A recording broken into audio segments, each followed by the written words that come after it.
Once again, my surroundings crumble. I have no say. I have no chance to object before I'm dragged back to that repulsive banquet.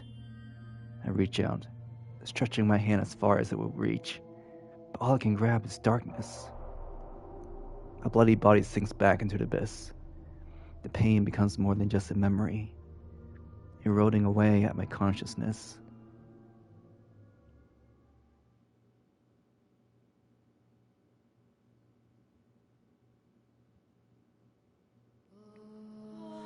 You're a damn witch, wearing a saint's skin.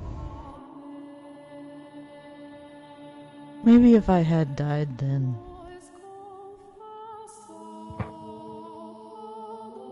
I wouldn't have become the witch you know now. Well, that's all conjecture. Theorizing about what could have happened is an exercise in futility. But no, I did not die that day. Brought together by constant mistreatment, the Lord's slaves choose that moment to start their revolt. When he swung down his blade, someone bumped into him, and it was knocked off course. I didn't have the strength to get to my feet, so I simply watched the chaos unfold before my hazy eyes. It never even occurred to me that I should try to escape. At some point during the riot, a young man, one of the slaves, grabbed my bloody, limped arm and led me out of the Lord's manor. The young man brought me to a slum, a place where the people band together in their hardship, barely scraping together enough to eat every day, let alone pay the taxes demanded of them. By the time we had arrived at a small brothel located at ways into the slum, the fog was starting to clear from my mind. I knew where we were, and feeling the gazes of those scrutiny-clothed women, I trembled. In a sense, that was possibly the most frightened I have ever been in my life, despite everything else I had been through. The idea that I had fallen so far I would have become a prostitute scared me to death. After all, I was a saint, and saints were supposed to retain their purity. Spreading my legs for any man would give me enough coins, would shatter my very identity. As all that was going through my mind, I promptly shouted no in protest, because the slave gave me an exasperation look and told me he hadn't brought me here to become a prostitute. He said he knew someone here, someone I could trust, and that she would give me a room. I had trouble believing him though. I couldn't trust a word of a prostitute. Someone who valued money more than her own body. It was all a trap, I was sure. One day, they would tell me I had to work. Nothing he said would convince me otherwise. Apparently, sensing my mistrust, the slave gave me an apologetic frown and handed me the mirror, saying even if I did, you couldn't even work looking like that. I could not believe what I saw. That couldn't be my face. It had to be an illusion. There was no way. That was not the face of a saint. It couldn't be. It wasn't real. It wasn't possible. Patches of skin had fallen off my face, exposing the raw red flesh beneath. It looked quite similar to what had been done to my arms and legs. Except my face had never been cut before. Looking at myself in the mirror, I even doubted my own sainthood. A thing in my reflection was a hellish abomination. It was the twisted face of a witch. And although I was shocked by what I saw, at the same time, it answered several lingering questions. It explained why the Lord and his guests had panicked at the sight of me. And it also explained why he had said I was a witch wearing a saint skin. Over the course of dozens of banquets I had participated in, my face must have mutated, twisted into ugly, thickening, monstrous thing. The sight of what I had become sapped the last bit of willpower from me. Not because I was particularly fond of my face, or thought myself especially beautiful, but because it crushed me to see something saintly about me crumble away. Test from God or otherwise, I didn't have the strength left to attempt to overcome it. Deciding I would rather be dead than struggle any longer, I begged the slave to kill me. Taking one's life was a sin.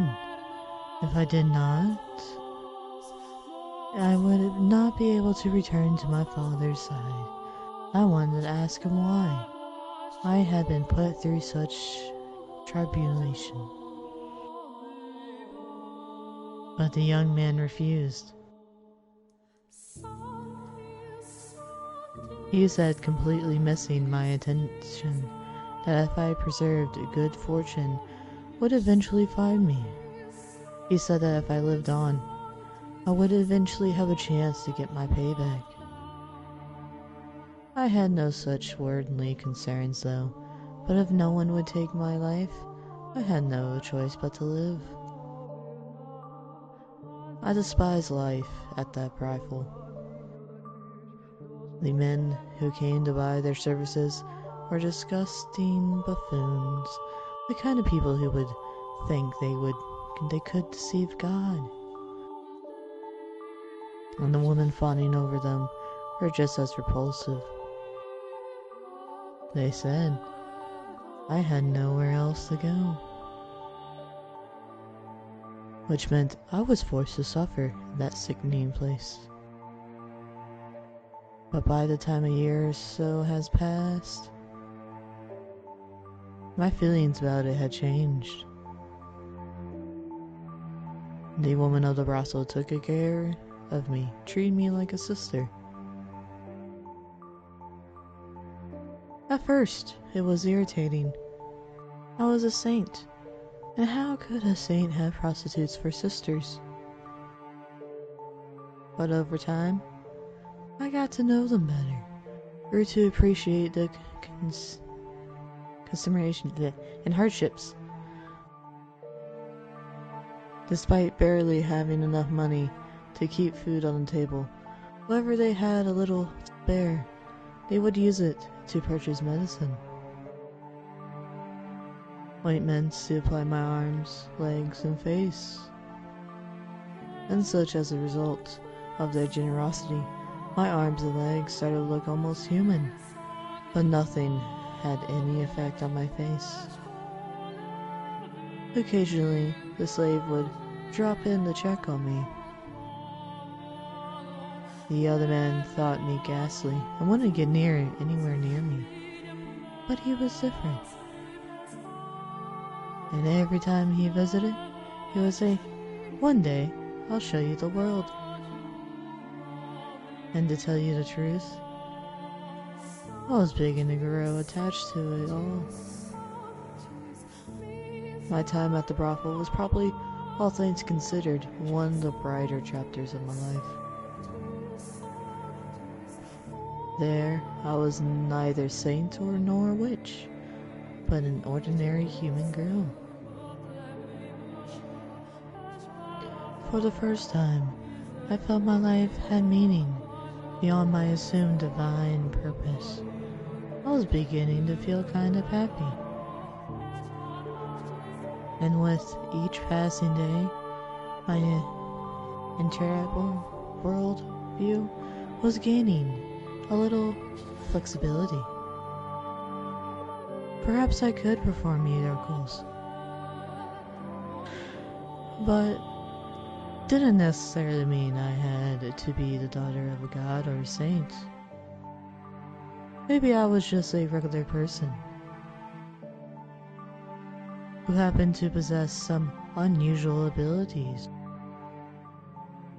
Ridiculous, isn't it?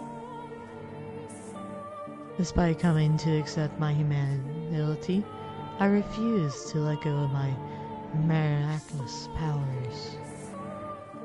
They were the last thing protecting what I thought of as myself. But to me at the time, it felt like a very dramatic change of heart. 3 years after the revolt of the Lord's Manor, I had my 12th birthday, for which they threw me a little dinner party. The women all pitched in to bake me treats, and a young slave man was there too. I was happy. I thought that if life could continue on like this, I'll be fine, with not looking back to being a saint. But for some reason, happiness always seemed to slip away as soon as you got your hands around it. No one sincerely wants to lose it, but why must they? I certainly didn't mind not being miserable. Let me tell you what happened that night. Oh, the night of my birthday celebration. Bandits attacked the brothel. Now, bandits were hardly a rarity in that time, so everyone was always on the lookout, and we never went out at night. They wouldn't stop at robbing you either. They were armed with blades and would frequently kill their targets if necessary.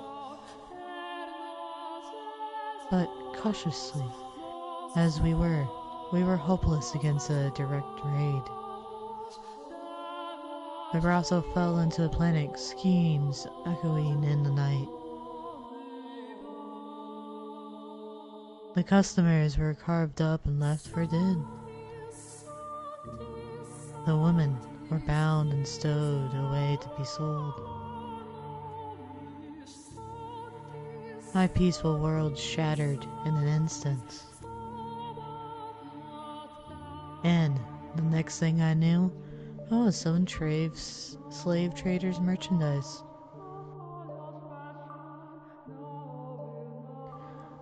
I don't know what became of the prostitutes who cared for me, or the slave who brought me to them. I assumed the women were sold, and a young man was slaughtered. But regardless, I found myself being rocked around in the back of the carriage once more. The carriage was packed so tightly, you can barely see the floors, and it smelled like death. Sweet, urine, feces, all foul odor imaginable, compressed into a tiny space. There were both men and women there, nearly all of them muttering or groaning or weeping. Everyone was young, ripe to be put to work. It didn't take me long to realize what fate awaited these people and me. And when I did, I just sat there in silence. Then, for the first time, I cried. I was experiencing, I believe, a very human emotion. I was sad. Hurt that I had been taken away from a place I was where I was happy. From the woman at the brothel and that young man. It crushed me. And no longer did I wonder why such a thing was happening to the holy daughter of God. Something about my tears must have seemed strange to him, because one man saw me and said, "Why are you crying?" He was a curious man. To start, he looked very different from anyone else. The color of his skin, the length of his nose, the shape of his eyes. Everything about him was new and unusual. Hesitantly, I replied, "I'm sad because I didn't get the chance to show my gratitude to the people very dear to me." The man fell silent, looking as though he was deep in thought. I had no idea why he asked me that, but something about him made me uncomfortable, so I couldn't bring myself to ask. Several hours later, the man suddenly stood up. The guards had no patience for anyone stepping out of line. It didn't look like they would hesitate to kill us either. So unsurprisingly, one at the back of the carriage drew his sword and pointed at the man. What was surprising, though, was what would happen next. The man, his hands shackled like the rest of us, leaped for the guard, slamming his fist into his face and stealing his sword. The entire carriage was in shock. The guards, who were too stunned to effectively react, so they were quickly cut down. And because the one-man uprising had taken place between cities, there was no one the slave traders could ask for help before they were slaughtered. In a blink of an eye, it was all over. And there was nothing human about what I had witnessed. If I had to describe it, I would say it was as though a wild beast had attacked. The man ruffled through the slave trader's clothes until he found the keys, which he brought to me, ordering I unshackled him. And so I did, as he commanded. Once they had enough to process what had happened, the would-be slaves applauded. Their wretched souls had been enslaved. And for a moment I believed so too. When the man's hands were free, he rolled his shoulders a couple times, making sure everything was in place. And then he began his massacre. Green's agony filled the carriage as he runs his sword hopelessly through the hopeless man and woman packed inside it. Blood and guts were splattered against every surface, and those who tried to escape did not get far before being mercilessly skewered. It was like a scene out of a nightmare. I was frozen in place. Not out of fear, but because my mind had shut down. I couldn't make sense of what was happening, so my mind rejected it. And with my brain having given up, my body had no more than a lifeless puppet. In short order, all the slaves were dead, and I was sitting in a pool of blood, staring at the man. He pointed his blade at me, and with a little smirk, he said, "Why didn't you?" In turn, I asked him, "Why did you kill them?" The smile vanished from his face, and after quiet moments of pondering, he replied, "Because I felt like it." "And why haven't you killed me yet?" I asked. To which he gave a curt, "I don't know," then withdrew his blade and wandered off into the distance. And then I was alone, surrounded by corpses.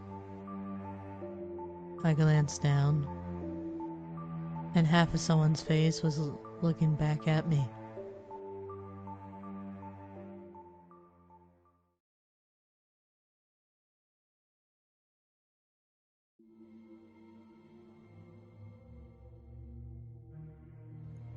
Wrapped in absolute darkness, warm blood spills onto my cheeks, my hair, my skin. Chunks of human flesh rain down on me. Make it stop! Pitter patter, pitter patter. There's no end to the deluge. The smell of death fills the air.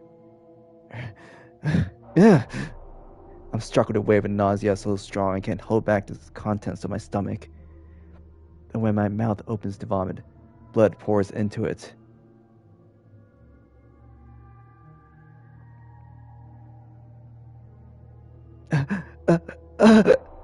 Let go of me!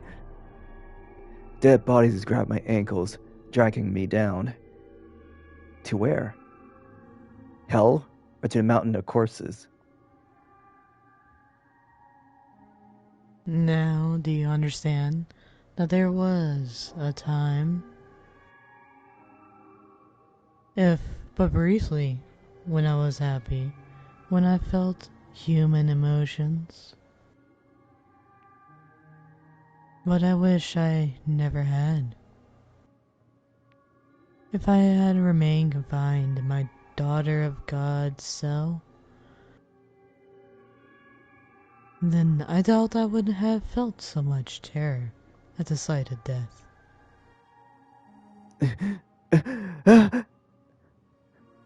I can't say anything in response. I can't form words. I feel what she experienced, the massacre she witnessed, the limp flesh piling up around her.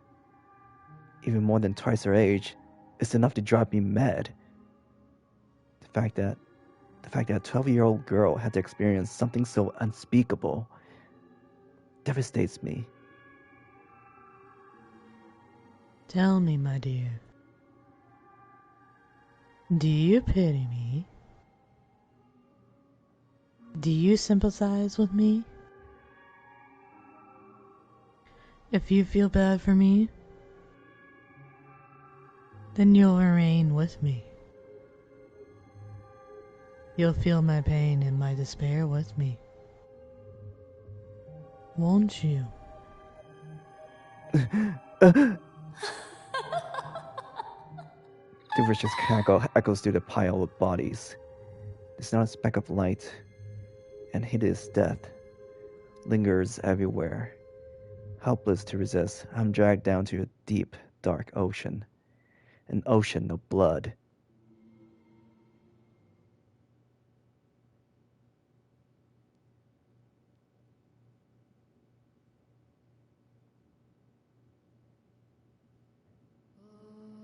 Now, on with the story. I was at a complete loss for some time after that.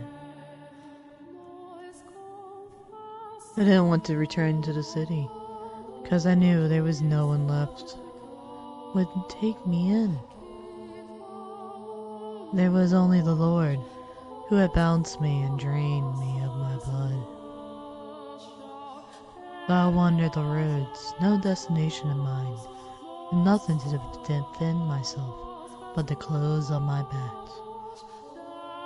Frankly, I'm rather surprised I wasn't attacked by bandits. After walking for days, Without food or water, my mind was hazy, my exhaustion at the peak.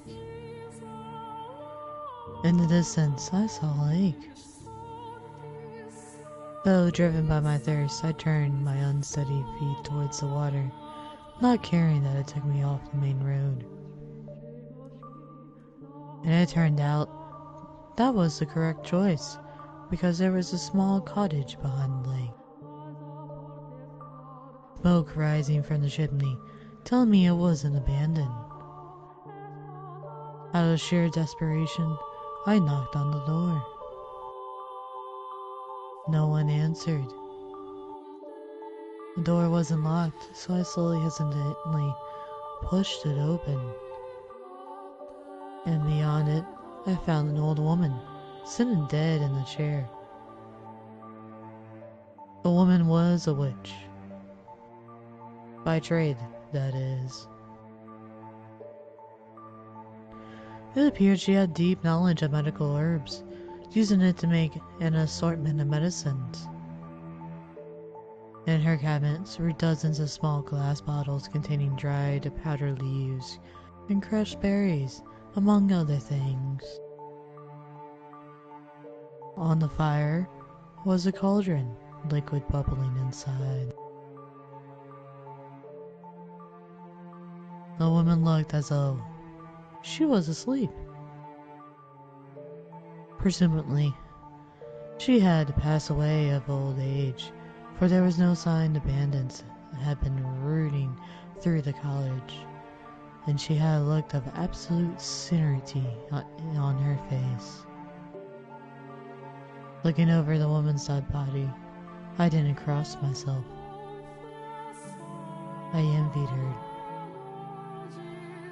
Dragging the woman's body by her feet, I dumped her into the lake. Do you think doing so makes me a bad person? Makes me unsaintly? Well, I didn't have anywhere else to go, and the owner of the cozy cottage was no longer of this world. There was no reason I couldn't fill the home in her stead, was there? I deserved to have somewhere I could feel comfortable after everything I've been through, didn't I? And so I took residence in the old witch's cottage and remained there until my 16th year. By 16, a terrible cataclysm had taken root in my heart. I had no trust for people. I shut them out, building high walls around myself. After such a tremendous, bloody childhood, it was all I could do to protect myself, to keep my young spirit from cracking. Nevertheless, travelers would on occasion pay the old witch's cottage a visit, seeking her medicines.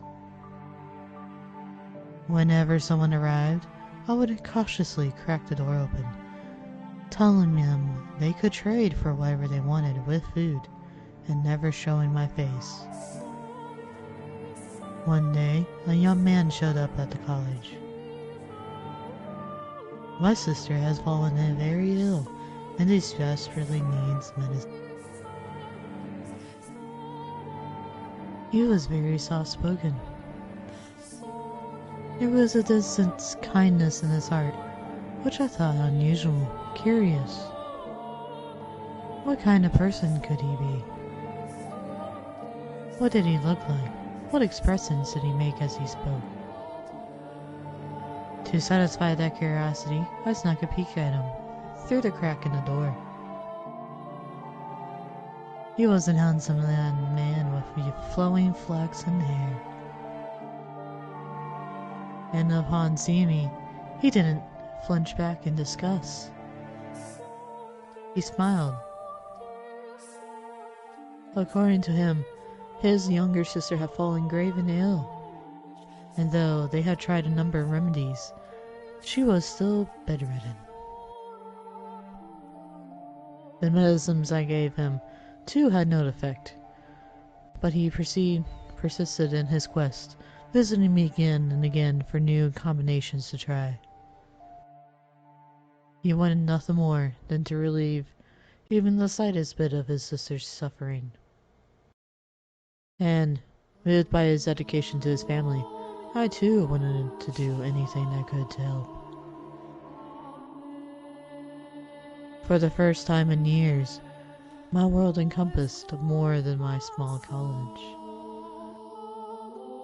When the young man came, he would ask not only for medicine, but to go on walks with me. He volunteered to spend time with me, despite my horrifying appearance. It's not healthy to stay holed up inside all the time. You got this beautiful lake right here. What do you say we should take a walk around the shoreline? He said with a smile, taking me by the hand. We spoke as we circled the lakeside. His voice was always soft and pleasant, like a ray of light shining through the cracks in the walls. When I was with him, I could feel I could be an actual person, an ordinary girl. He talked about his sister more than anything. And whatever he did, he was at his brightest and most malacres. The young man had been a member of a mobile house, but disputes over who was the rightful heir had forced him and his sister out. Shortly after that, his sister had fallen ill and was now bedridden. I'll take anything at this point to make her better. I'll even take a miracle if I could get one. That word muttered beneath his breath sparked my memory. I was a saint. My blood had healing properties. I had no reason to hesitate. Someone needed my help, who deserved it more than this kind-hearted young man's sister. So I decided to tell him what I really was.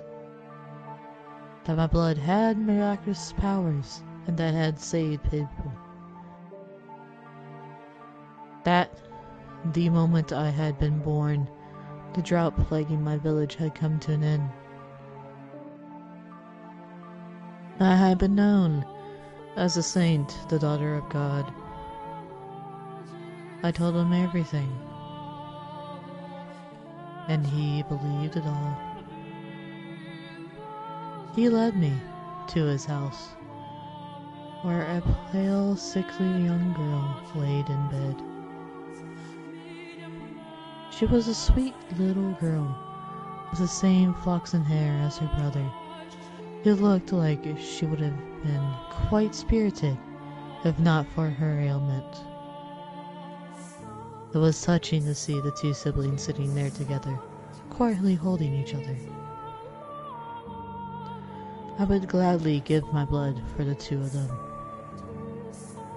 And so, I made a new cut on my arm, which had healed considerably thanks to the slaves and the woman of the brothel, and let the girl drink my blood. Neither of them had any doubts about my sainthood, and because they believed, a miracle occurred. The flaxen-haired girl recovered enough to get out of her bed. I was extremely proud of myself. I felt like, for once, I had actually saved someone's life. The only issue was, she didn't make a complete recovery. For a few days after drinking my blood, she was in good health, but her condition quickly regressed. I was deeply perplexed by this. A miracle had undoubtedly taken place, but it was only temporary. Now though, I believe I can explain what happened. Her recovery was nothing more than the placebo effect caused by her faith. But that's something I couldn't have known at the time. We were all three perplexed, and we were all three disheartened. Nevertheless, I was prepared to give her my blood as many times as needed. Whenever her condition worsened, the young man came to request more, and never once did I turn him away. On the contrary, I enthusiastically offered her my services. Over time, though, the hope in his eyes began to fade.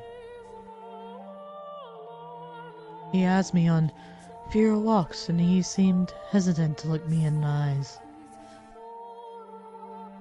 I assumed it was out of his discomfort, out of guilt, out of shame about asking for blood.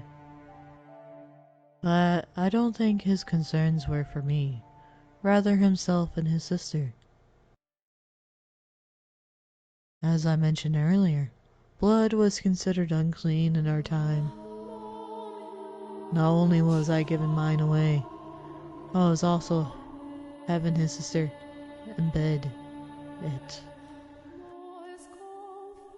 Looking at it that way, it would hardly be a surprise for him or anyone else to think what I was doing deprived. As time passed, the flaxen-haired young man seemed to grow more and more disturbed by me.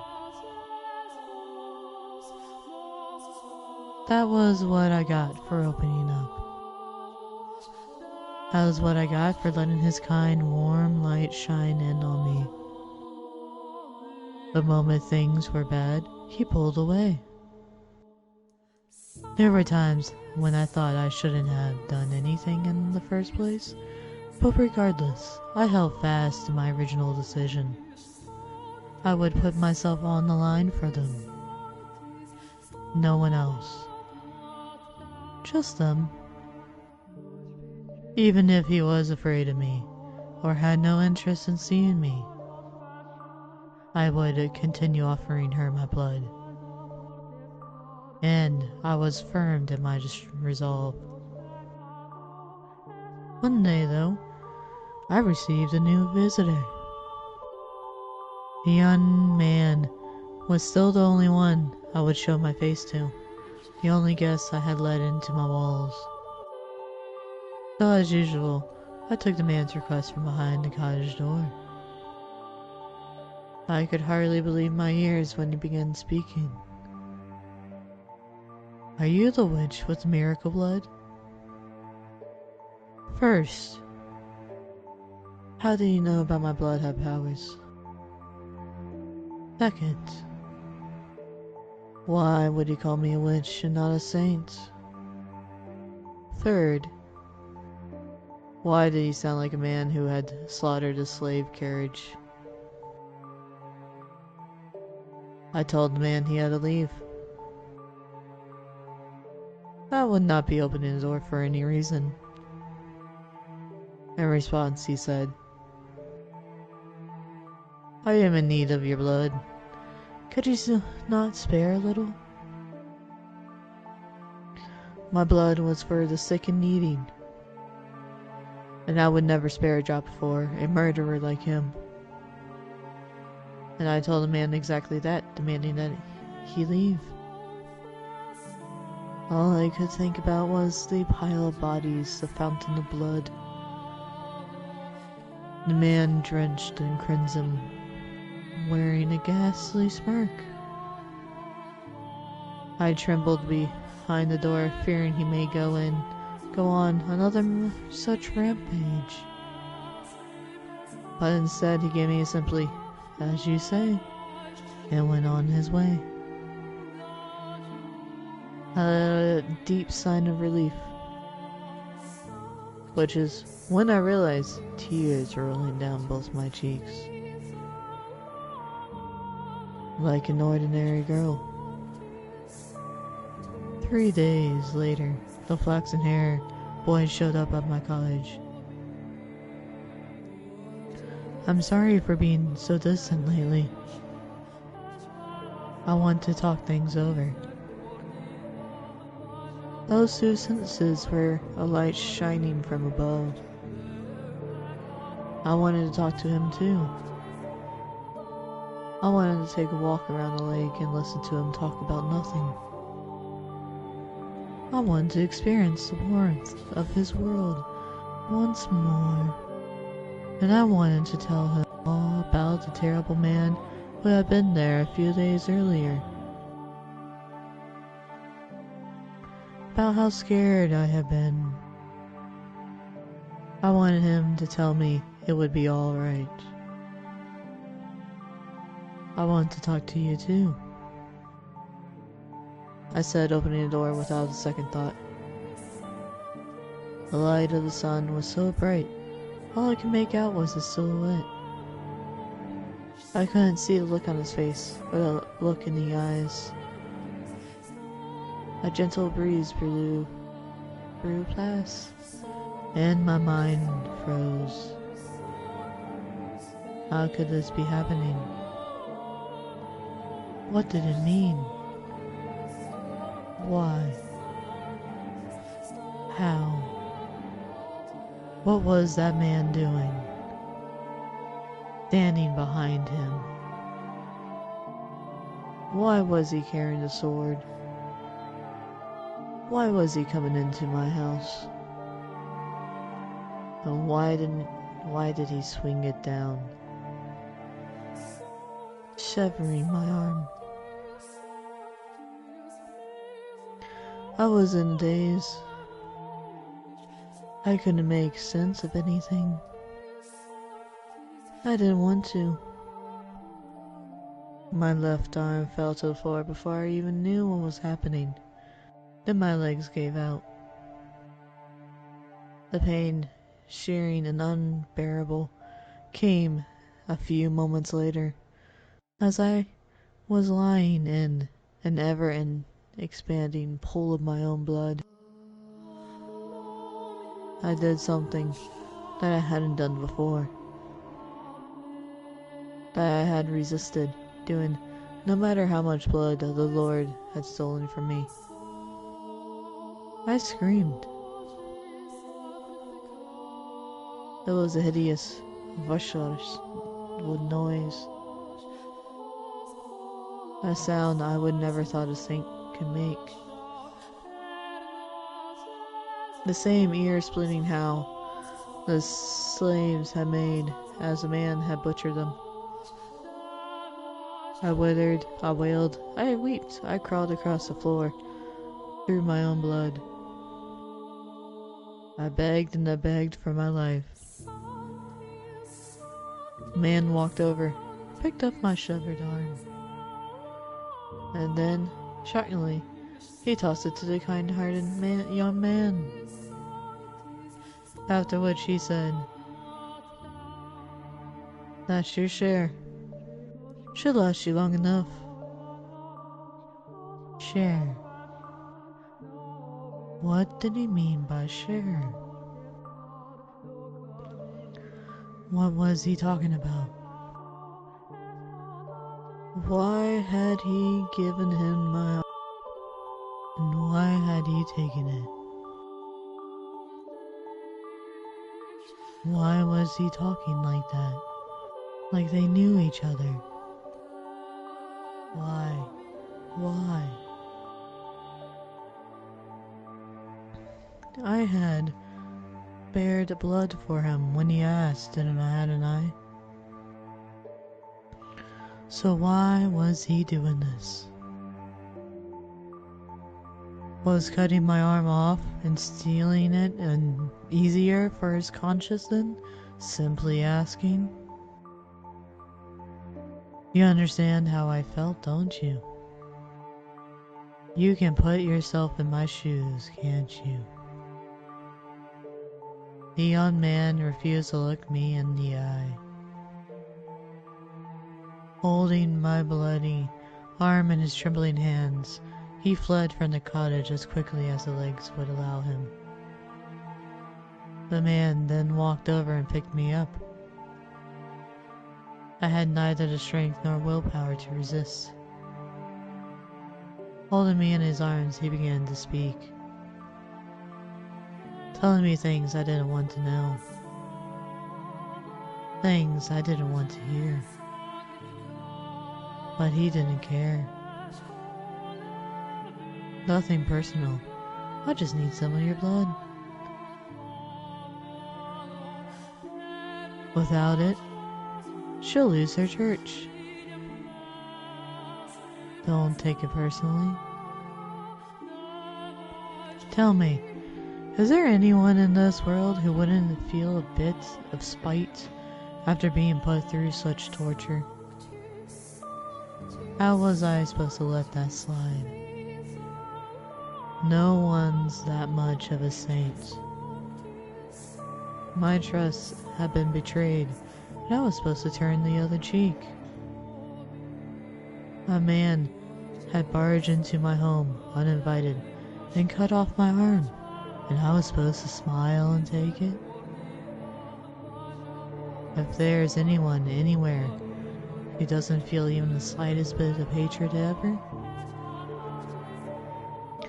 is there anyone in this world who could just laugh and brush off this level of abuse? Tell me, is there? How could I not hold a grudge? How could I despise them? How could I possibly forgive them? Tell me, please. Tell me, how could I? She needs the money. I needed some way of getting enough money to keep her church running. So the Lord made me an offering. If I brought him the witch with the miracle blood, he would finance a whole new church for her. The Lord. Why him again? Why couldn't he leave me alone? After trying to kill me during one of his bloody sabbats, why was he after my blood once more? Had he learned it really did have miracle powers? Decided he wanted me back? You get to be the sacrifice. To keep her church from collapsing. To keep her world from collapsing. Sacrifice. Excuse me, what? And what's all this about keeping her church from collapsing? You murdered a carriage full of innocent people. And you're trying to protect the church. You. Are you out of your mind? Churches are where people go to commune with God. To speak with my Father. How dare you spoil those sacramental grounds with your filthy hands, you beast. It's insulting, sacrilegious, repulsive. Just what do you think we are? So don't take it personally, witch.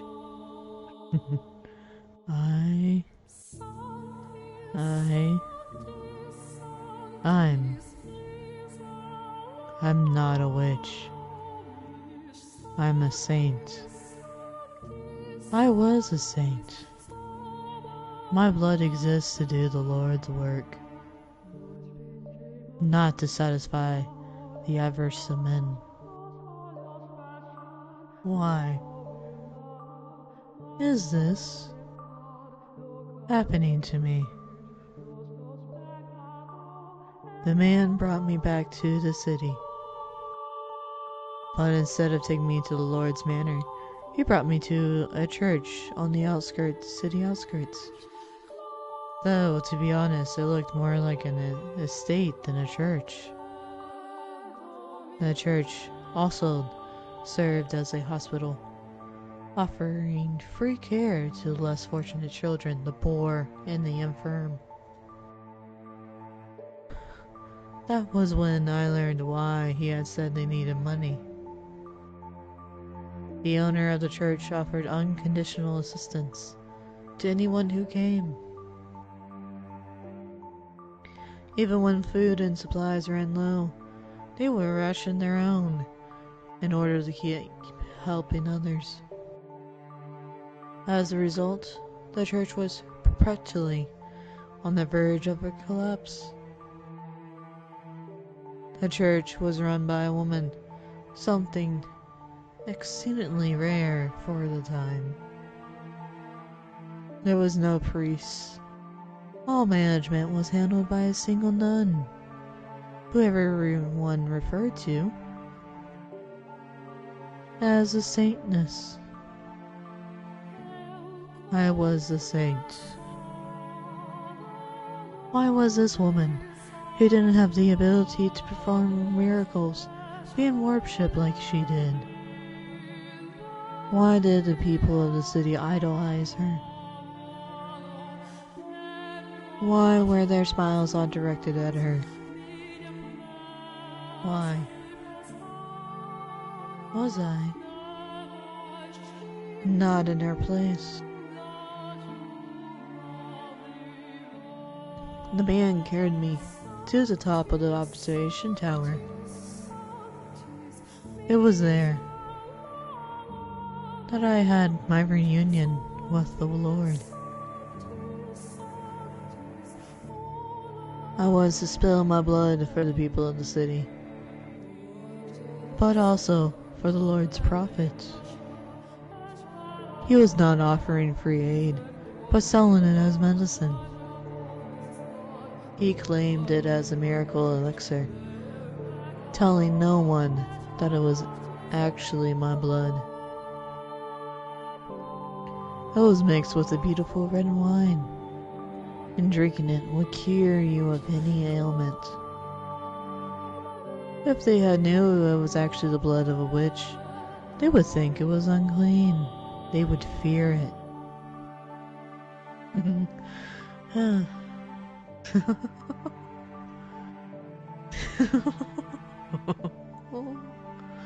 I remained in prison for a long, long time. It was in the beginning the swordsman guided me. Although, before long, the flaxen-haired man showed up as well. Presumptively, one severed arm wasn't enough to keep his sister happy for long. And listening to their conversations, I learned to ensure no one else could get in. The observation tower was sealed with 3 locks. The Lord, the swordsman, and the young man each held one of the keys. I was their sweet secret, blocked away in the tower for them to drain of blood away from wandering eyes. The time went on, and I grew progressively weaker. I lost the will to eat, and the will to live. My only view from the tower was the clouds through a window high up on the wall. Occasionally, a pigeon would fly in. Sometimes a butterfly. And I would glare in the evening as it fluttered around, free to come and go as it pleased. And soon it was spring. Every spring the church held a festival to pray for the coming year's harvest and the people's well-being. I could hear the bustle from the far below through the window as though everyone rushed to prepare. I heard the flaxen-haired girl's voice, who had regained her health, drinking my blood. I heard her brother's voice, who had betrayed me. I heard the nun's voice, who played saint in my stead. I heard the barbaric swordsman's voice, who had chopped off my arm. And I heard the Lord's voice, the root of all my suffering. I heard people praising the saintness, though I, the true saint, was locked in the tower. I heard people thanking the Lord for his gracious donations and miracle medicine, though it had all come for me. Propped up on my suffering, they cheered and clanked glasses to my bloody wine. Those merry, peaceful, cheerful, spirited sinners' voices resounded in my tower. And at noon of the day of the festival, the church bell tolled. 1, 2, 3, 4, 5, 6, 7, 8, 9, 10, 11. And with the 12th chime, I died. As the bell's last pealing faded into silence, the tower door swung open. Standing on the other side of it were the 3 men. They must have wanted to drain a little bit more from me to use in the feast. But they arrived at the worst possible moment. The flaxen-haired young man was the first to express his consternation. Why, I never wanted her to die. Was she not eating? The Lord gave my corpse a casual glance and said stone-faced, "Steal the tower off." Understood? No one finds out about this. How can you be so calm? Do you understand what you have done? Heh, pinning the blame on me. How nice it must be to be able to distort reality with panic. The swordsman, who had been silently observing the Lord and the boy conversing, interjected. "You're just as guilty as any of us." Not only did they not mourn my death, they argued over whose fault it was. There was no regret, no remorse. The young man muttered absently, mindly, "I never wanted her to die." What did his intentions matter, though? It was his betrayal that had ultimately tethered me to this mansion. But the fact that they didn't grieve my death, and instead squabbled among themselves like filthy rats, was the final straw. How could I not despise them? I don't believe I actually had the power to perform miracles when I was alive. It was all faith. The illusion of belief. I was neither a saint nor a witch. The blood wine was only effective because people placed their fates in the other saintness. I was only ever human. But then, in that moment, an actual miracle occurred. My father bestowed upon me his power. Or perhaps it was the devil who lent me his strength. I was looking down upon my own dead body, my own wretched self. There was nothing beautiful about the pile of bones I had become. I could almost smell the rotten flesh. That was once a saint. I laughed at the thought. It was absurd. Ridiculous. And infuriating. They would pay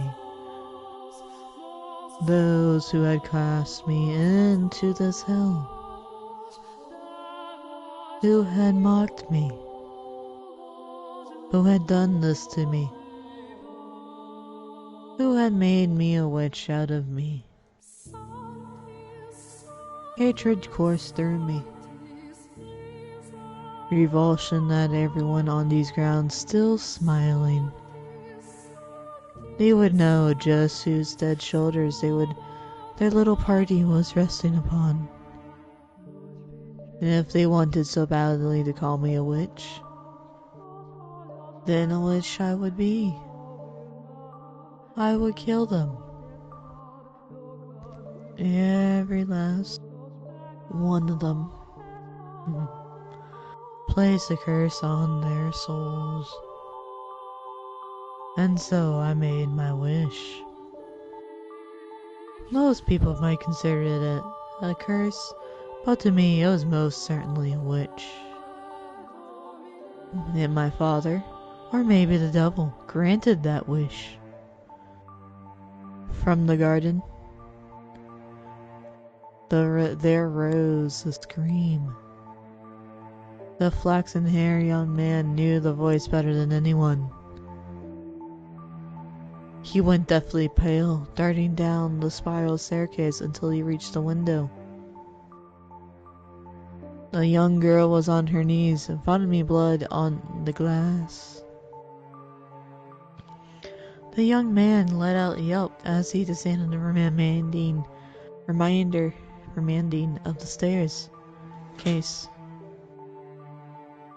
As soon as he reached the garden, he lifted the girl in his arms. As she had already perished. Realizing this, he cried to the heavens, saying the one thing he should have kept to himself. The witch killed her. The blood of the witch killed my sister. The wine you're drinking is no medicine. It's the blood of the witch. You're all drinking witch blood. Crushed by the loss of his only family, the young man picked up a silver fork and plunged it into his own throat, ending his life. Naturally, there was an uproar. Goblets of wine clash against the earth in rapid succession, as people holding them fall to the ground and vomit or converse. The nun, was the first target of their outrage. What she had claimed to be medicine had turned out to be blood, an unclean substance. The blood of a witch, no less. A servant of the church, a servant of the Lord, had given her Balor's blood to drink. And at this, their indignation surged uncontrollably. The people surrounded her, tying her up, throwing her on the ground. As they prepared to inflict righteous justice upon her, the swordsman soared down the stairs and into the garden, plunging his blade into anyone standing near the nun.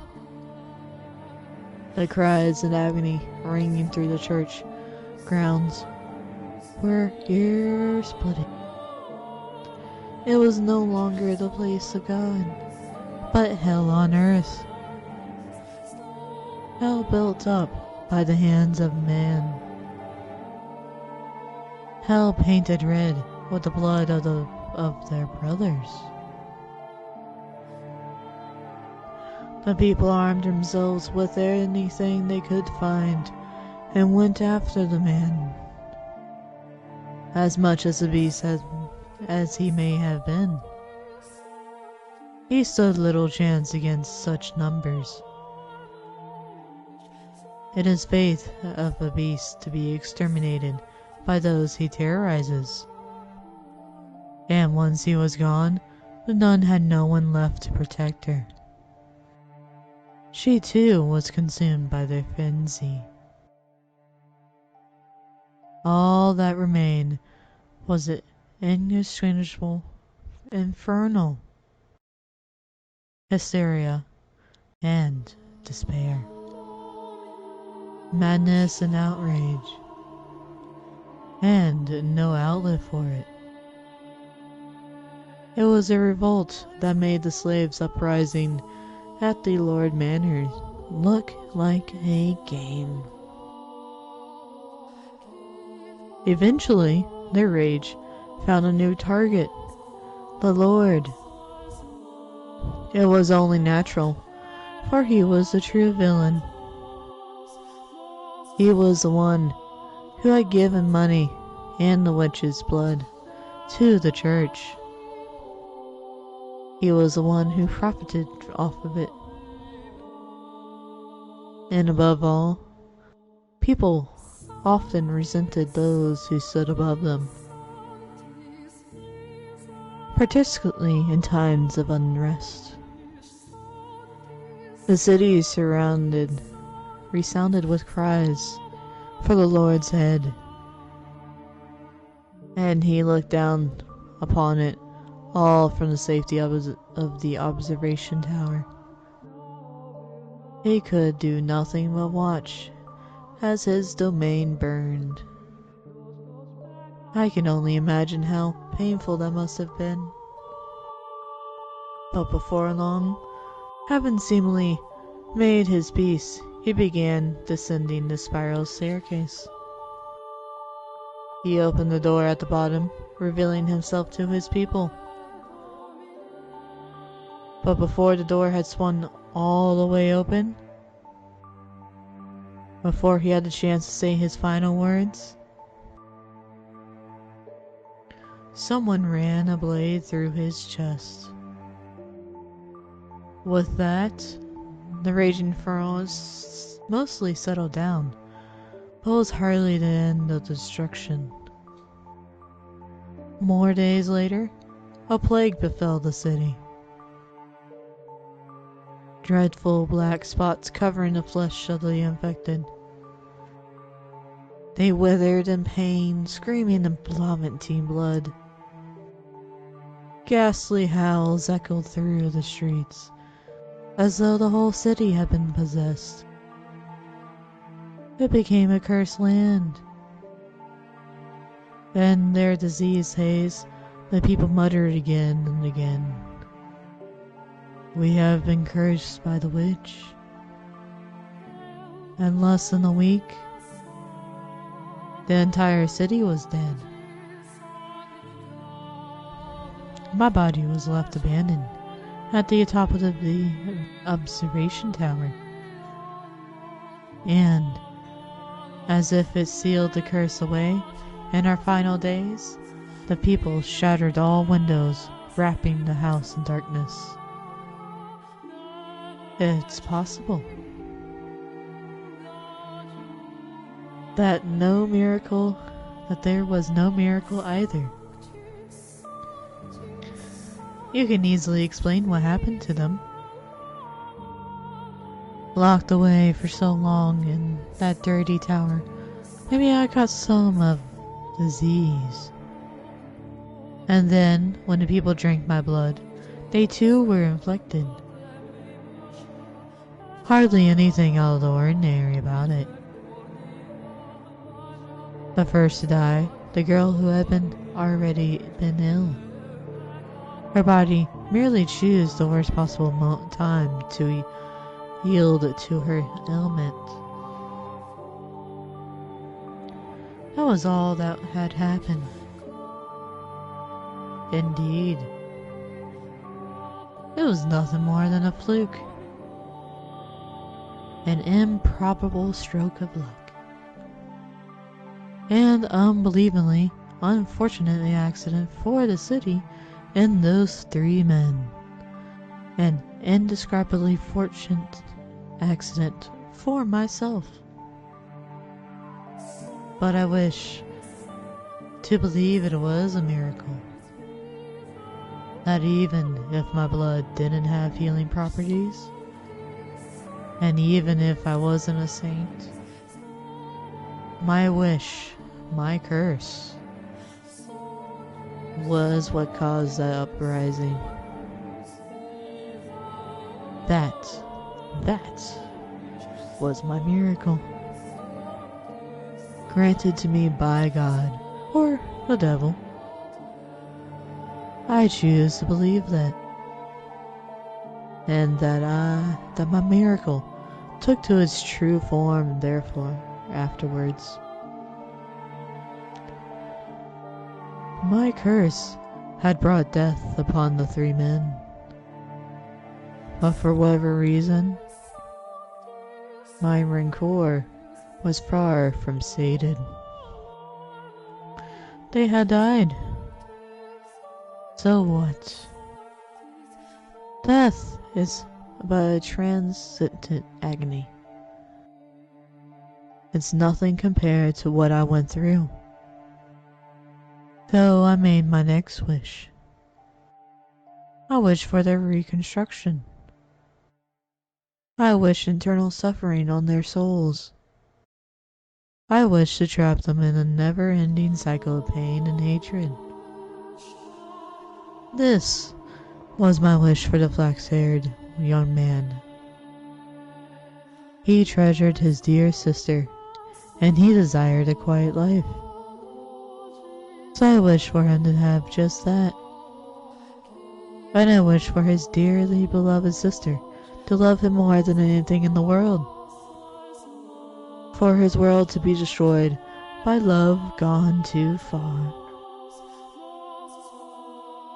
This was my wish for the beast-like man.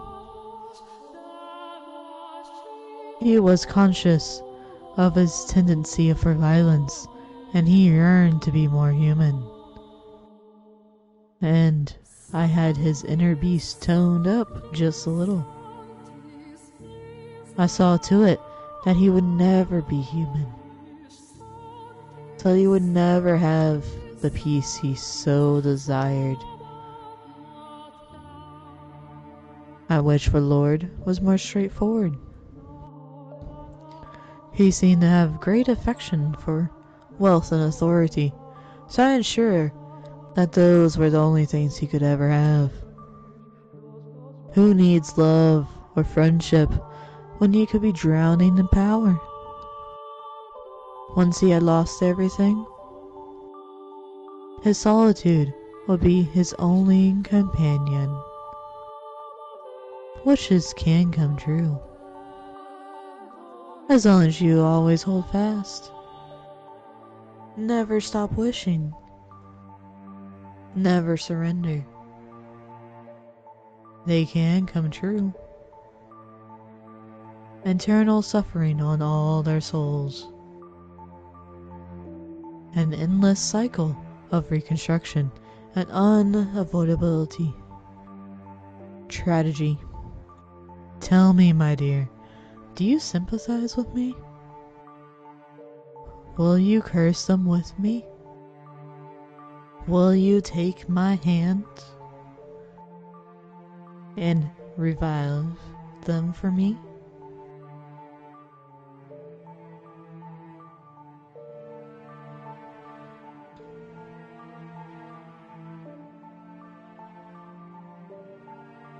This time, when my body crashes into the tower's stairs, I'm unable to make a noise. The obstruction is less mental and more physical. The excruciating pain. It's so intense I can't even act out a scream. My vision is distorted, my mind thick with fog. I feel like I'll fall into a bottomless pit if I loosen my grip on my consciousness even slightly. Through the haze, I see my own severed left arm, reflected in a pool of blood. I see my face, large chunks of flesh peeled off.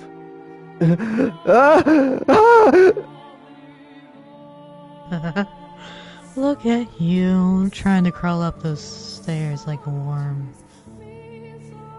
How pathetic. It's like I'm looking at my old self. I can barely form a coherent thought. I can't lament her inhuman fate, can't mourn for her, or be shocked by the revelation about the three men in the history of them. Pain. It fills every corner of my mind, every nook and cranny of my body. You figured it out by now, haven't you, my dear? You'll never make it to me. It's not possible. But it's not your fault. It's not because you're weak. There's simply no one who can bear this pain. You're allowed to give up, to rest. There's nothing wrong with that. The pain, the crushing weight, it's miserable, isn't it? But all you have to do is turn back. And it'll all go away.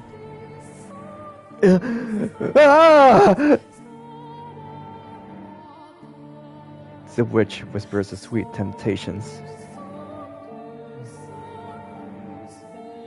You've put in a fine effort. There's no shame at all in throwing in the towel. Her voice is soft, gentle, pleasant, saccharine. Concede, defeat. I do. It will all go away. The searing pain spreading from the stump of my left arm. The sensation of being perpetually drained of my blood. The miserable solitude of staring at a door that never opens. The laughter I can hear through the window. My miserable wailing and this maddening hatred. I can end it all. That's right. It will all be over. You have the power to make it stop. Make it all stop.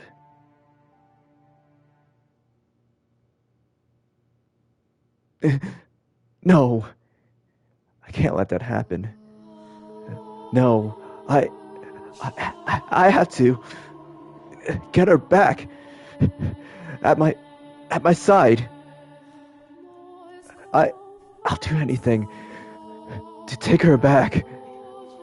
Even if it means handing up 1,000 tiny scraps of meat. I would not give up on her for any reason.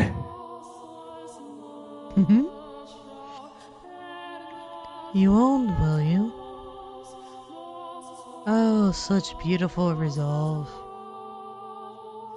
Willingly to sacrifice to save the girl.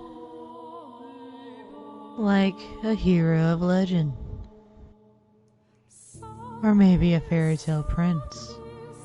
No. I'm no hero, and I am no prince. I am a human, an ordinary man. I don't have any extraordinary potential. I'm not a courageous leader or a charismatic general. I'm just A regular man. In love with a regular woman. He refuses to lose her. I don't need any other accomplishments. Only that. That's all I need. Because I'm just a regular man. My one act of resistance. It doesn't matter what you say. It doesn't matter how much you cut me up. Nothing changes. What I had to do. I had to take her back and set her free of this mansion. Nothing else. And never will I back down on that. Arms a no. As long as I can move. I must push forward. I must make my way to the woman who waited for me for so long. Up. To the top of the tower. Forward. Ever forward. Ever onward.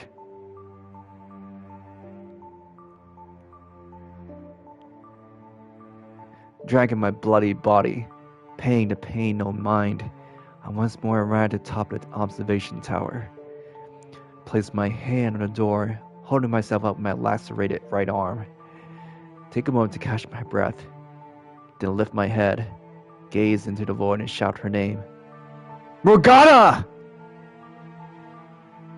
I pity you. I truly do. You are staying shackled with an unfathomable hate. For that, I am enraged. As I felt your pain, as I watched your life, I too felt a burning hatred for those 3 men. If you truly feel that way, then why can't you stay here with me? They're all dead anyway. We're reached our ends.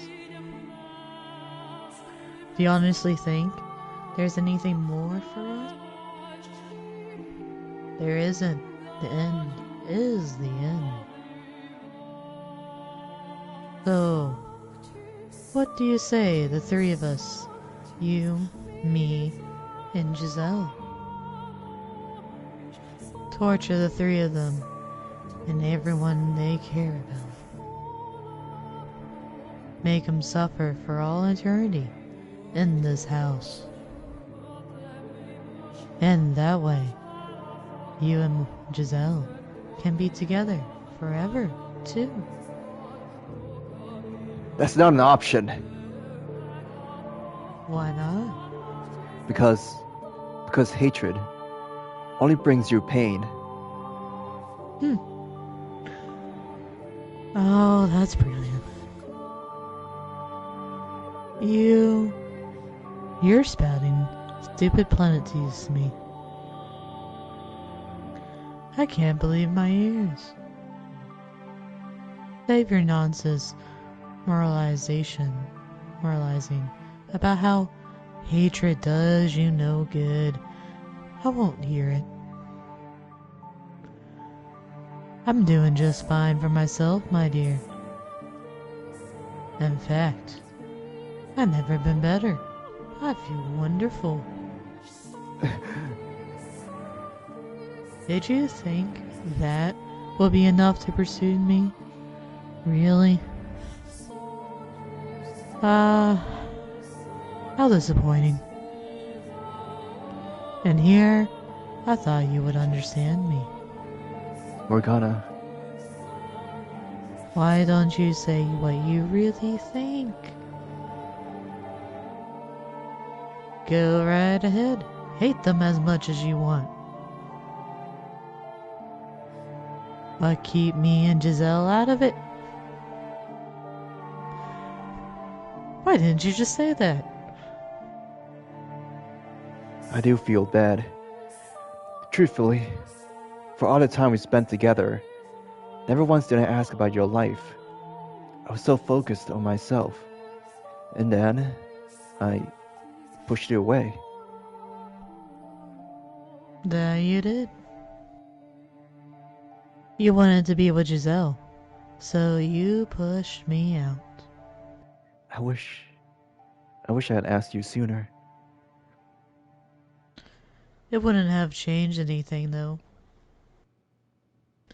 One puny man, knowing what I went through, would hardly be enough to erase the loathing I bear. It would have turned out the same, regardless. There was nothing you could have done for me. There is nothing.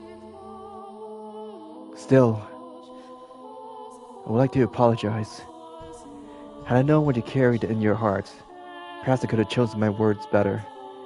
Instead of rejecting you, I could have chosen some other response. I cannot remain in this house, nor can I allow her to stay either.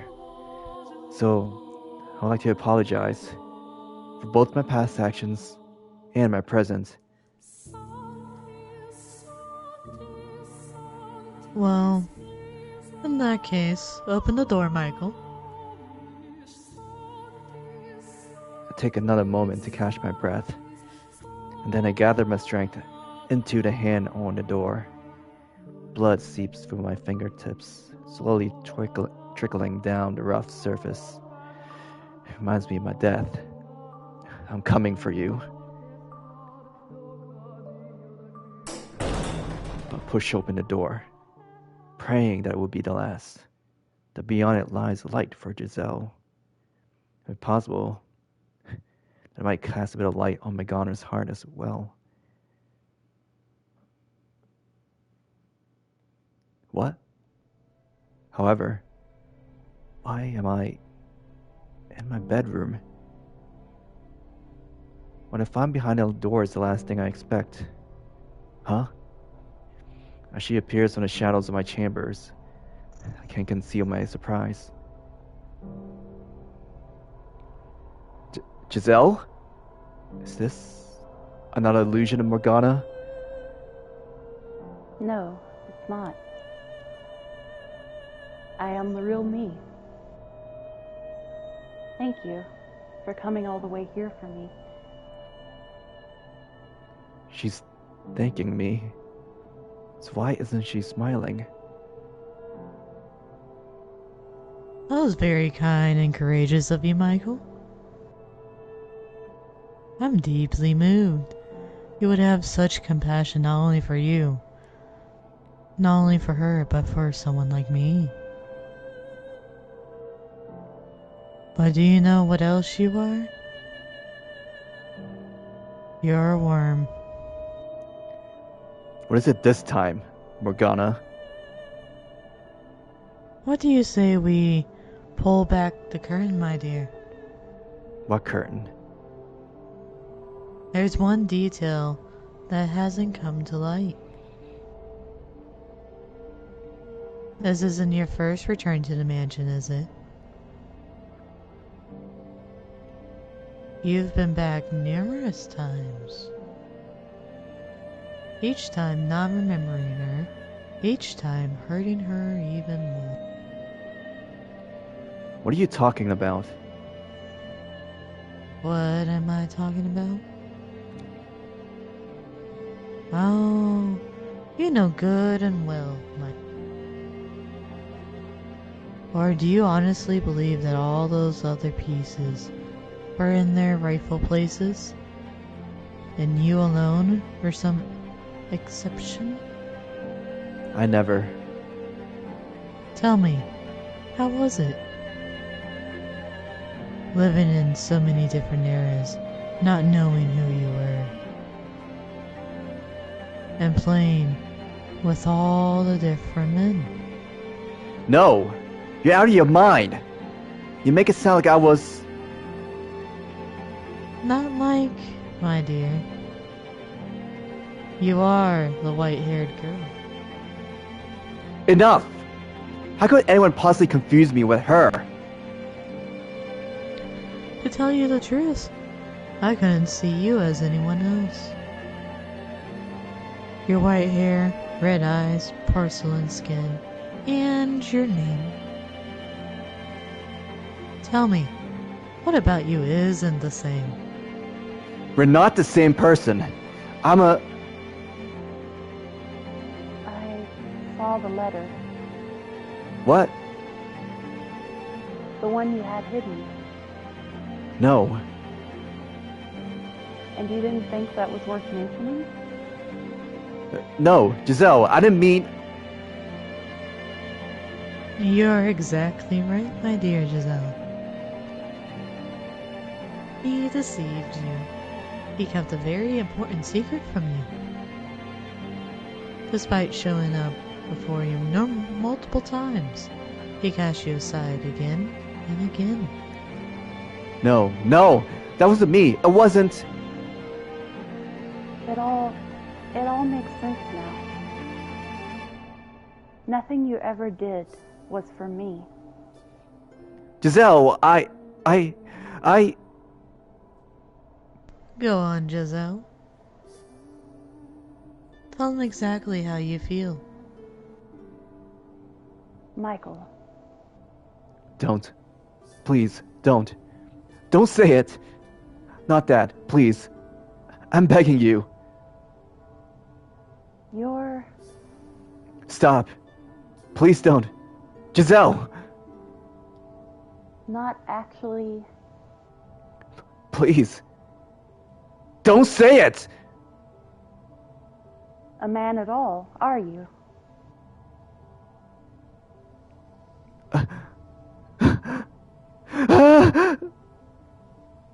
You're disgusting.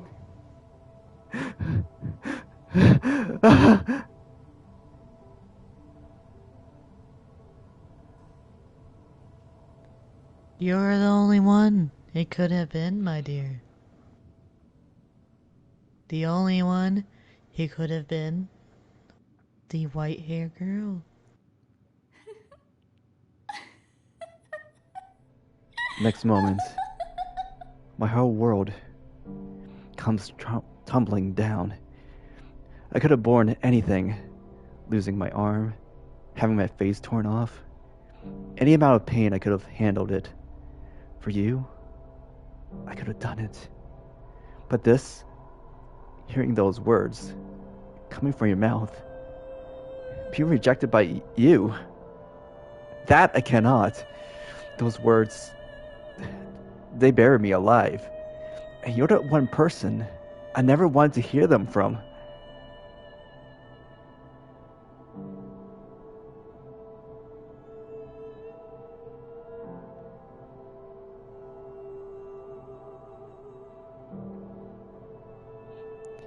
When I learned my father Antonin had passed, I wrote 2 letters, one to my brother and one to my mother. It was the first time I had found the courage to face my mother, to open up to her. I wanted to show her who I was, convince her that I wasn't cursed, so I could be myself when I returned to capital with Giselle. Dear mother, there is something I wish to tell you, something that means a great deal to me. So I ask of you, please hear me out. And I ask of you, please accept it. Mother, I no longer bear any resentment for my present lot in life. Nevertheless, I would ask of you to concede on one thing, that I was never cursed, that was always your son, that I am Michael, not Michelle. I found someone whom I care for dearly, a woman, and I love her with all my heart. I'd like to spend the rest of my life with her. I don't wish for much, simply to have a quiet life with her, to go through our days together, man and woman. That is the one thing I want. Mother, I know you're aware that my body is no longer female. I am a man. My heart is male, and I ask of you to please accept that. I had no grudge with you. In fact, I am incredibly grateful to you for bringing me into this world. With love, your dearest son. Shortly after sending that letter, I was killed.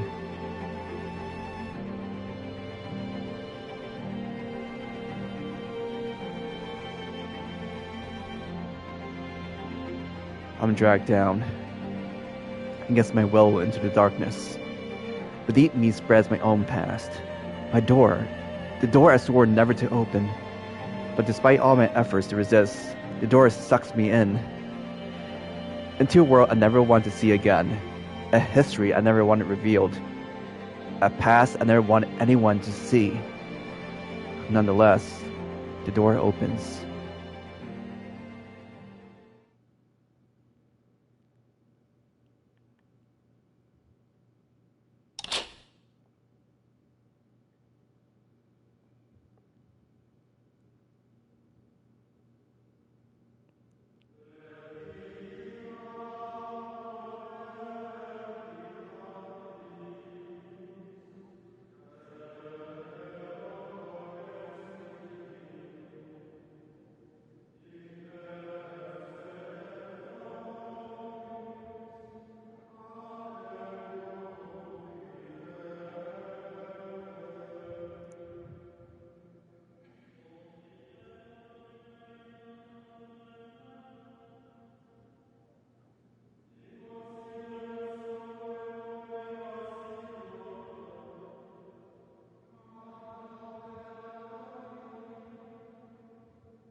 Hello, darkness, my old friend.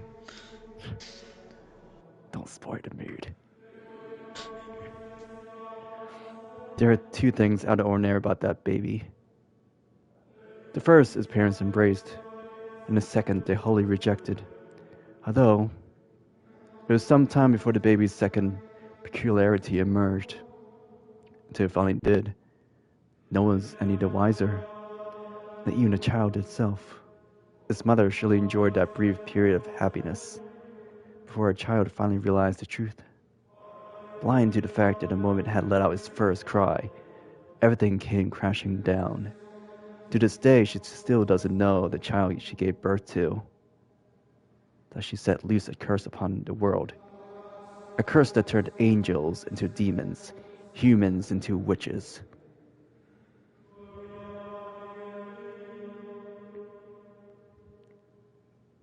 Greg, My God, look at that. light.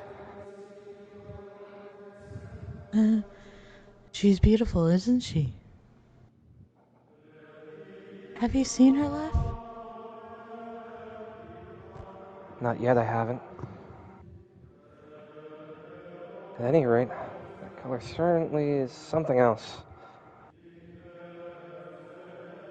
God's gift to us? No. She's an angel sent from heaven. An angel. Ah, yes. I can see it now. Liddy? Is that how you say it? Just want to make sure I'm saying things here right. That's fine. Okay. Her white hair and almost translucent skin. It's beautiful. Oh my. She opened her eyes. Maybe she felt you nearby. Hmm. Do you like your father more than me?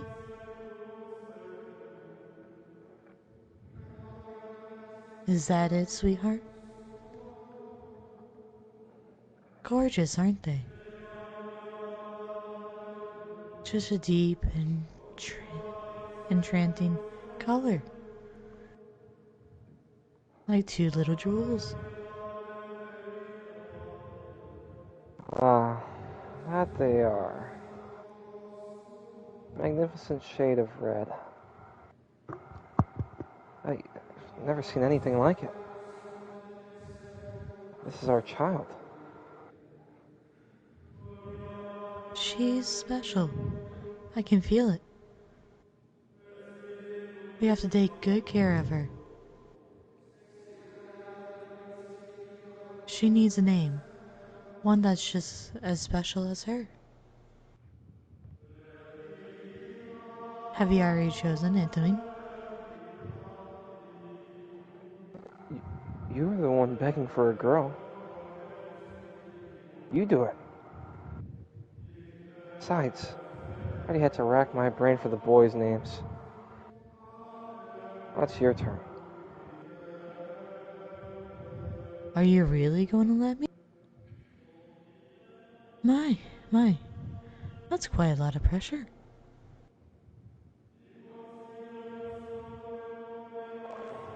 Name her after an angel, then.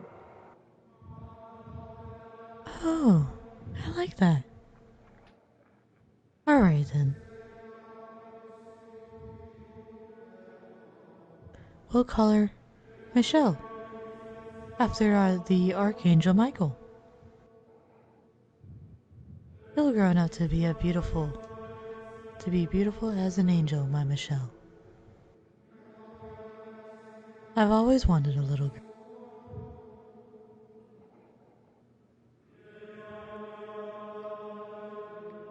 With her snowy white hair, skin so pale you could see the veins beneath it, her ruby red eyes. She was a very peculiar-looking little girl, and the mother showered her with love. She truly believed her daughter was an angel sent from above, born as a human child. The blessed babe, born a girl, was given an angel's name. Michelle. Me.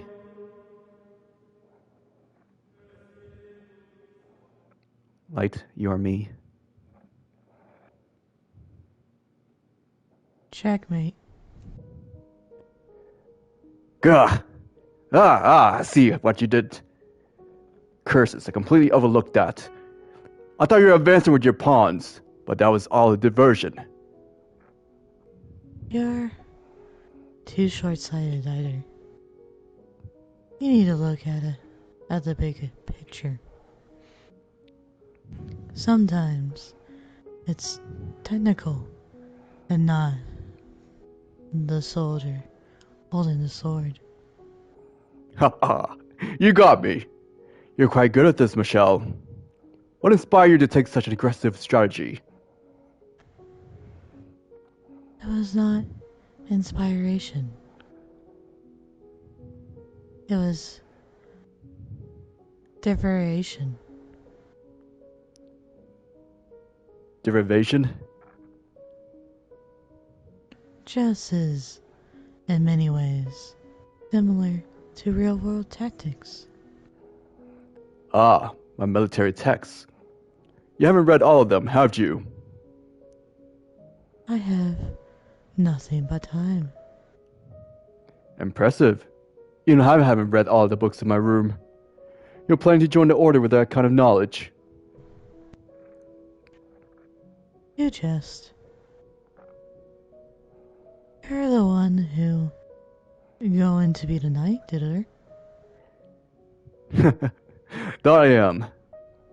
War is the men's job, after all. I want you to be there to welcome me home.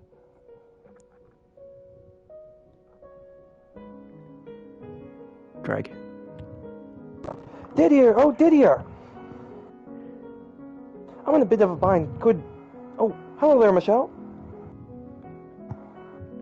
I didn't know you were home, Georgie's. Just got back. Yep.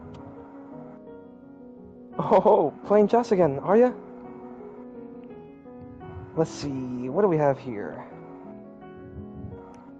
Get away from the board! Yikes, you got trounced, huh? You call yourself her big brother? As if you're any better. Yeah, that's not funny, Georgie's. I cannot approve of someone who cannot keep up with the flow of battle, becoming a knight. Given our family's rank, he would eventually be put in charge of other soldiers. What? Are you worried about me? No, I'm sane. I've been blessed with such a caring sister. But fear not. I have a guardian angel after all. Where's the logic in that?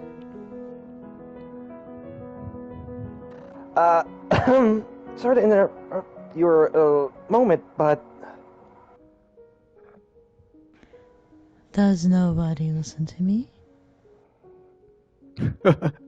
Now, don't pout. See, what seems to be the problem, Georgies? yes, listen to this. the royal court is holding a swordsmanship show. For some reason, I was selected to participate. How unfortunate for you. I can already see you on the ground, sobbing.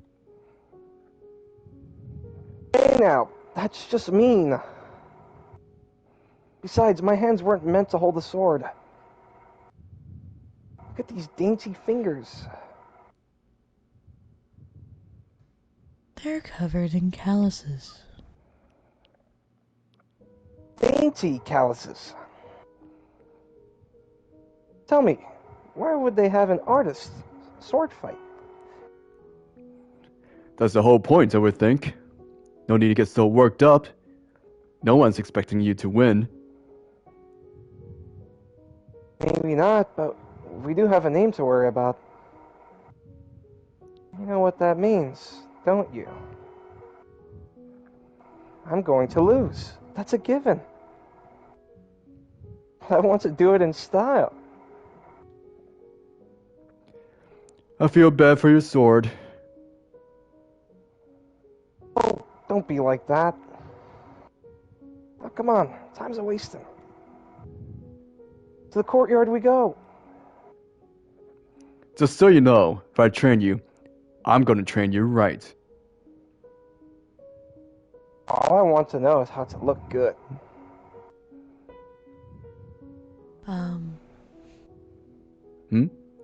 What is it, Michelle? May I watch? Fine with me, but you know you can't go outside. I'll be watching from the hall. I can open one of the windows facing the courtyard. Still, you need to be careful. You can't spend too much time in the sun. I know.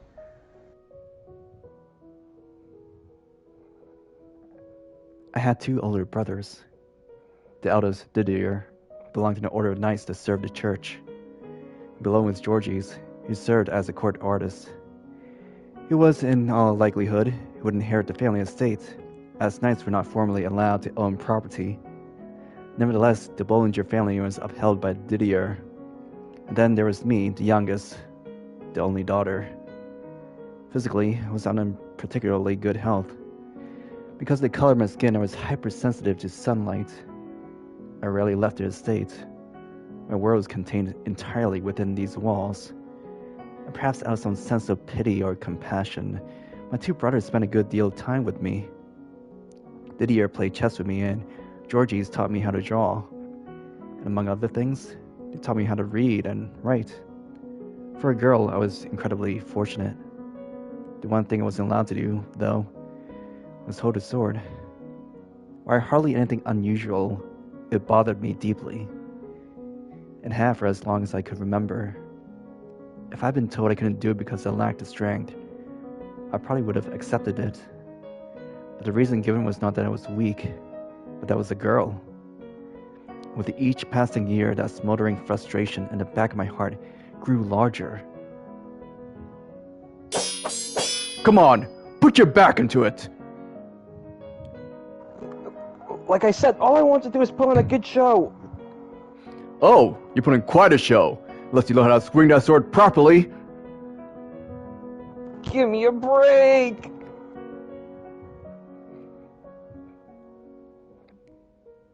Out in the garden, my 2 brothers traded swings bare-chested. Actually, let you read that.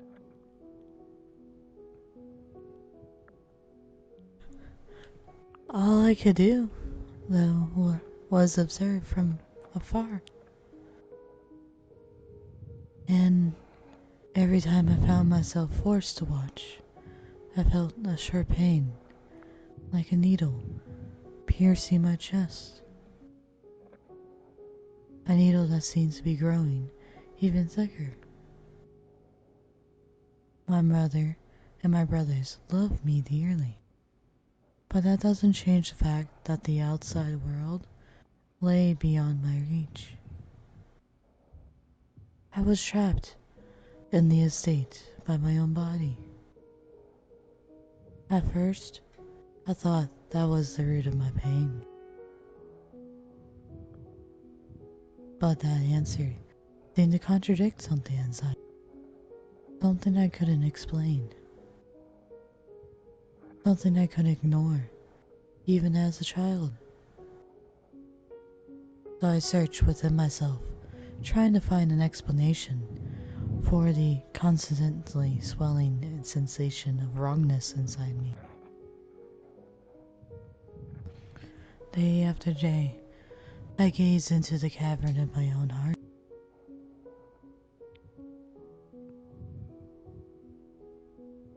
My. Now, what are the two of them doing out there?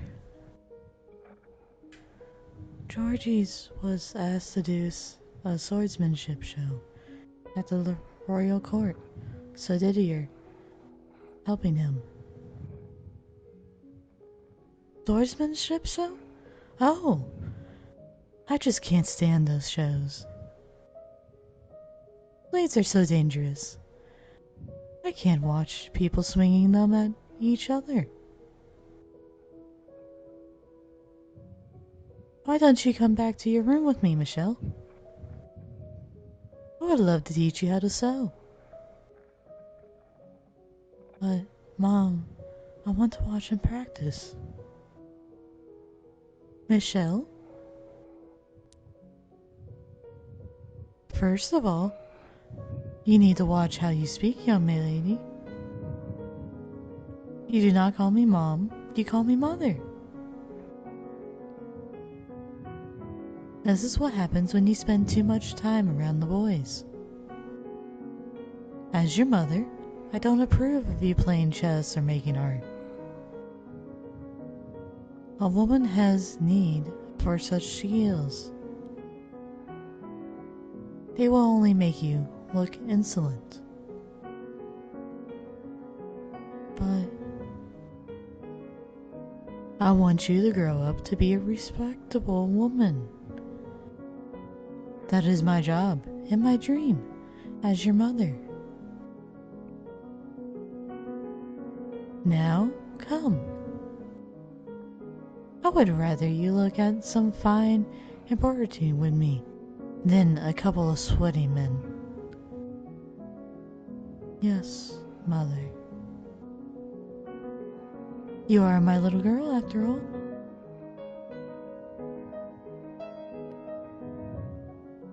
Sometimes, spending time with my mother was agonizing.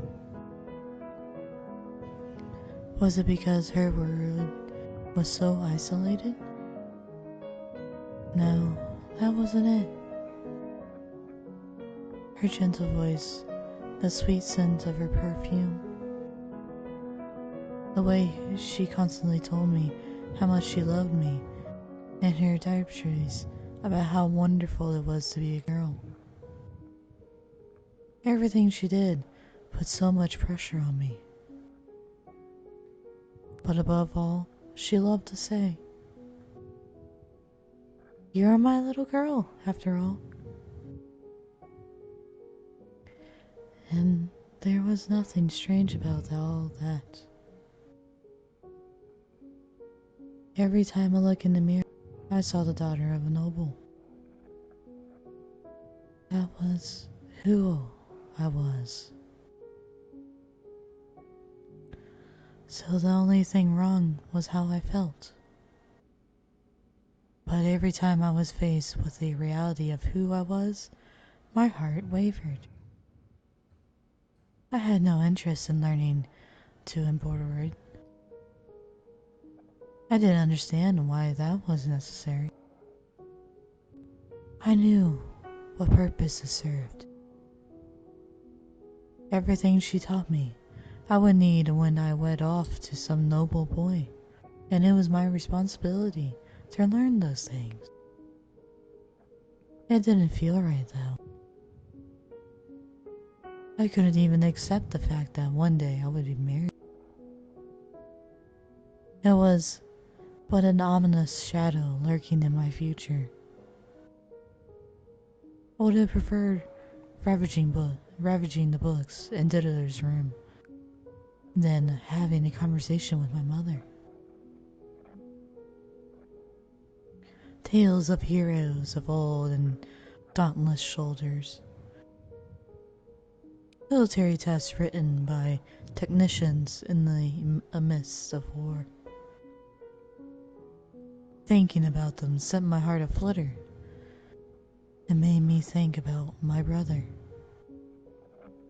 He was training to be a knight. I envisioned armor flaked with rust, a long sword glimmering with blood of savages. Soon I found myself in my fantasies, imagining how the sword would feel in my hands. The sensation of the hilt beneath my fingers. Swinging it grudgingly, like my brother. How heavy was it? How much muscle would I need to carry it? How much impact would I feel in my hand when I struck something? How restricted would my vision be wearing a helmet? How much did it weigh? How hot was it inside? I had no way of answering any of those questions, though.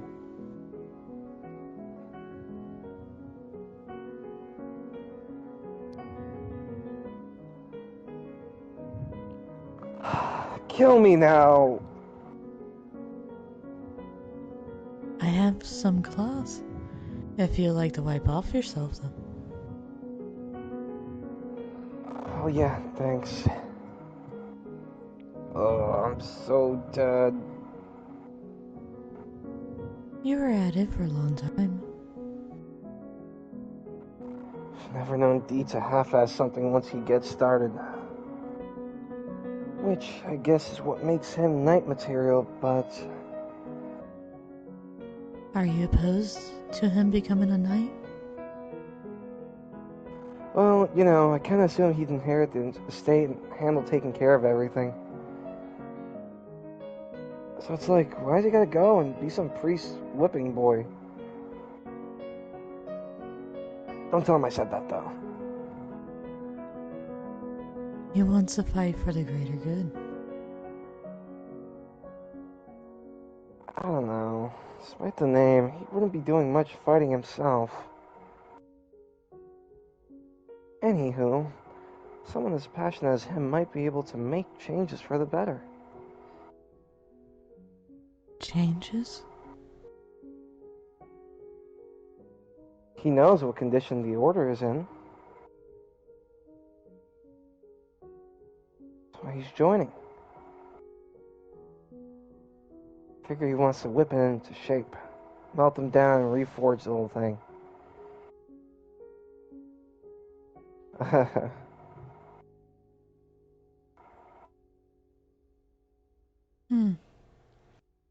So he might be able to change things.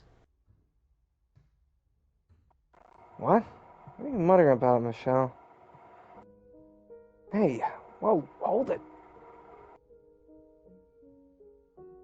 A pain that fell in my chest when I smelled the sweat emanated from Georgie's body. When I looked at his slender but distinctly male build, I was convinced it was admiration. That I wanted to become a knight too. Maybe the discomfort I felt was because I wanted to be like him.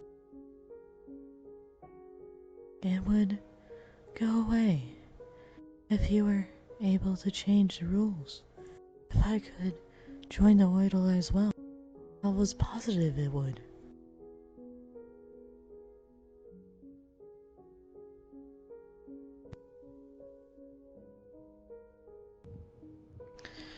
Did her? Michelle? Hold on. You can't come barging into my room unannounced. I'm trying to change. We need to talk. I said stop. You're a girl. You can't just walk in on a man as he's changing. I see no reason for you to be so self-conscious. Listen to me, Michelle. Georgie's telling me you're planning to overhaul the order. Hey, he told you that? No, I hardly have such grand aspirations. Don't be coy. I believe you have what it takes to do it, Ditter. What's gotten to you? You're unusually fiery today. I want to ask you a favor. When you have enough influence in the world, I would like you to make me a knight too. You what? I'm tired of the way Mother treats me. I'm always saying I can't do this or that because I'm a girl. I want to learn how to swing. I don't want to do embroidery. I don't care about jewelry or fancy clothing. Michelle, what's gotten to you? I'm so much more interested in the world you live in, Ditter. So please. Well, I'll be. I suppose we must let ourselves spend too much time with you. Not you two. That's exactly what Mother said.